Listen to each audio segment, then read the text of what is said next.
I rise to apprise this august House of recent developments in West Asia that are a cause of deep concern to all of us. As honourable members are aware, this round of conflict started on 28th February 2026. It has witnessed not only fighting between Israel and the United States on one side and Iran on the other, but also attacks on a number of Gulf states. There have been numerous casualties, including at the leadership level in Iran, as well as destruction of infrastructure in the region. At the very outset, government had issued a statement on 28th February expressing its deep concern and urging all sides to exercise restraint, avoid escalation, and prioritize the safety of civilians. We believe, and we continue to believe, that dialogue and diplomacy should be pursued to de-escalate tensions and address underlying issues. It is also imperative that the sovereignty and territorial integrity of all states in the region be respected. Chairman, sir, given the gravity of the situation, the Cabinet Committee on Security (CCS) met on 1 March under the chairmanship of the Honorable Prime Minister. It was briefed on the airstrikes in Iran and the subsequent attacks in several Gulf countries. The CCS was concerned over the safety and security of the Indian community in the region. It also focused on the implications for regional security and for economic and commercial activities. The committee was apprised of difficulties faced by Indian travelers transiting the region and by students appearing for scheduled examinations in this country. It directed all concerned ministries and departments to take appropriate measures to respond to these problems. Honorable Prime Minister continues to closely monitor emerging developments, and relevant ministries are coordinating to ensure effective responses. Chairman, sir, the conflict has continued to intensify and the security situation in the region has deteriorated significantly. We have noted that, in fact, the conflict has spread to other nations with mounting destruction and deaths. Normal life and economic activities in the entire region are visibly affected and in some cases have come to a halt. We therefore reiterated our call on 3 March for dialogue and diplomacy and spoke up for an early end to the conflict. I am confident, sir, that the entire House joins me in expressing our sorrow at the loss of life. Honorable Chairman, sir, while any development that negatively impacts peace and security in the world is deeply troubling, this ongoing conflict is an issue of particular concern for India.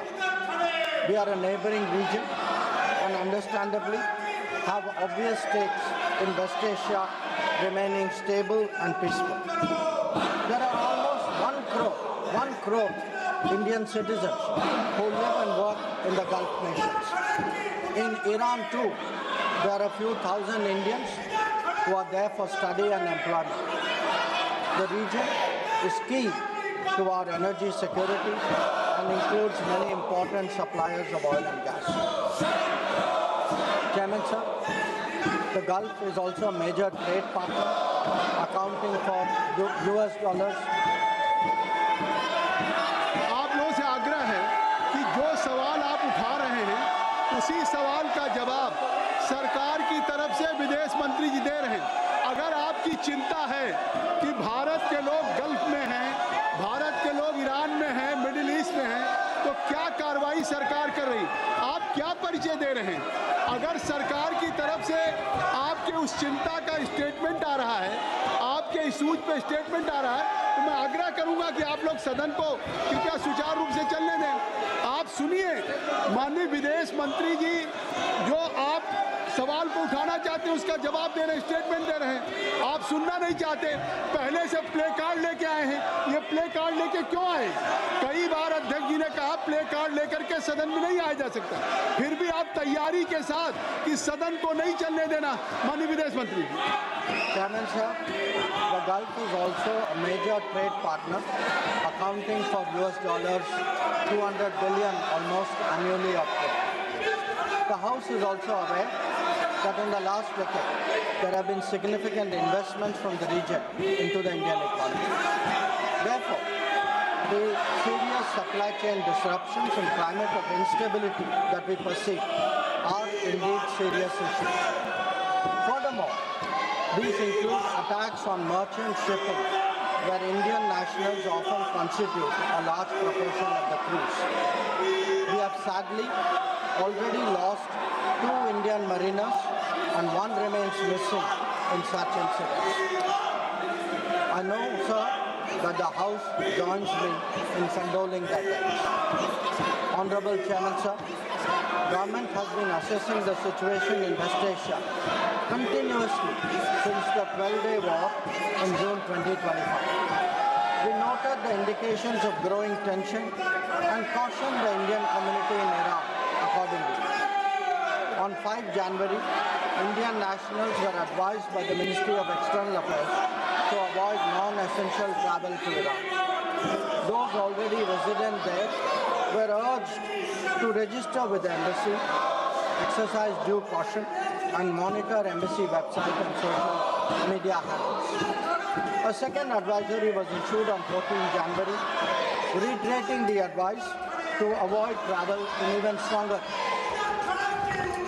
The Directorate General of Shipping Mumbai, in parallel, issued its own advisory on 14 January for Indian seafarers, asking them to follow embassy advisories and avoid unnecessary movement or shows.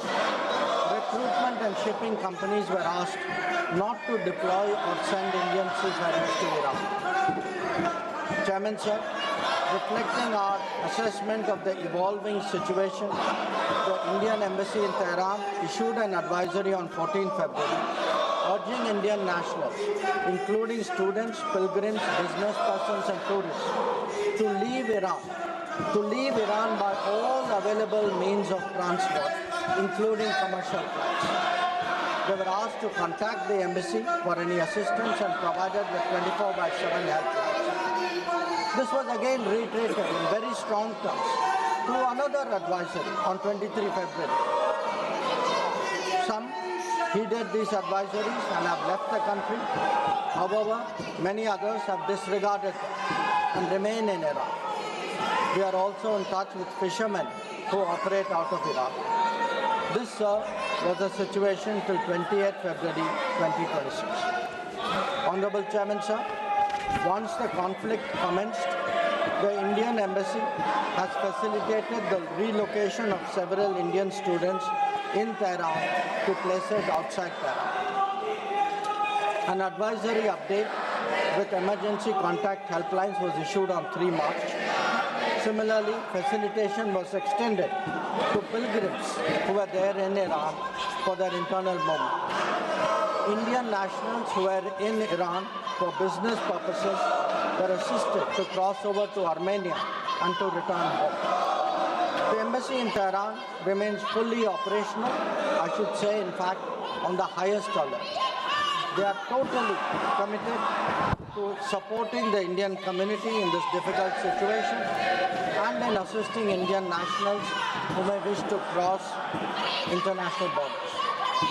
Where seafarers are concerned, the Directorate General of Shipping, through an order on 2nd March, constituted a quick response team for immediate response, coordination and support functions. This will function on a 24/7 basis. Honorable Chairman, sir, I would like to inform you that every Indian embassy in the region has similarly issued advisories.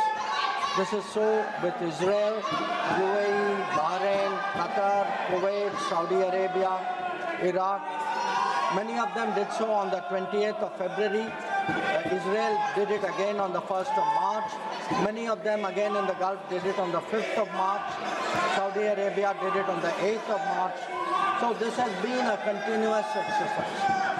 The MEA has set up a dedicated special control room to monitor the situation and respond to queries from those affected as well as their families. Our last update was issued on the 7th of March. Chairman, sir, I would like to inform the House through you that our diplomats are working hard to assist standard transit passengers in hubs like Dubai, Doha and Abu Dhabi. They have facilitated international border crossings for Indian nationals, including from UAE to Oman and from Qatar, Kuwait and Bahrain to Saudi Arabia. Wherever there has been a partial opening of airspace, we have approved and undertaken commercial flights, including non-scheduled flights, for the return of Indian passengers. Our estimate is that about 67,000 of our nationals have done so as a result. So, the Ministry of Civil Aviation has also put out figures for the last 3 days. On the 7th of March, there were a total of 51 inbound flights operated by Indian carriers, 49 on the 8th of March, and there are 50 flights planned for the 9th of March. Chairman, sir, throughout this period, government has maintained close contact with relevant countries. Honorable Prime Minister has personally spoken to the President of UAE, the Amir of Qatar, the Crown Prince of Saudi Arabia, the Crown Prince of Kuwait, the King of Bahrain, the Sultan of Oman, the King of Jordan, and the Prime Minister of Israel. In each case, we received assurances that the well-being of the Indian community will be the priority for the host government. I have similarly been in close touch with my counterparts in these countries. Insofar as the United States is concerned, we have maintained regular contacts through diplomatic channels. While attempts have been made, contacts with Iran at the leadership level are obviously difficult at this time. I have, however, spoken to Foreign Minister Araghchi on 28th of February and the 5th of March. We will continue these high-level conversations in the coming days. So, the House will also be interested in the issue of an Iranian vessel that is currently docked in Kochi. The Iranian side had requested permission on 28th February for 3 ships in the region to dock at our ports. This was accorded on 1st of March. IRIS Lavan actually docked on 4th March in Kochi. The crew is currently in Indian naval facilities. We believe that this was the right thing to do, and the Iranian foreign minister has expressed his country's thanks for this human gesture. So, in view of the implications of this conflict for our energy security, I also seek to address that particular concern. Government remains committed to ensuring that fully taking into account availability, costs and risks of the energy markets. For us, sir, the interest of the Indian consumer has and will always be the overriding priority. Where required, Indian diplomacy has supported the endeavors of our energy enterprises in this volatile situation. Honorable Chairman, sir, let me conclude by highlighting the 3 guiding factors of our approach. 1, India is in favor of peace and urges a return to dialogue and diplomacy. We advocate de-escalation, restraint, and ensuring the safety of civilians. 2, the well-being and security of the Indian community in the region is our overriding priority. We will continue to work with governments of the region towards that end. And 3, our national interest, including energy security and trade flows, will always be paramount. I'm confident, sir, that the government has the full support of this august House on this matter. I thank you. Thank you very much. I would request to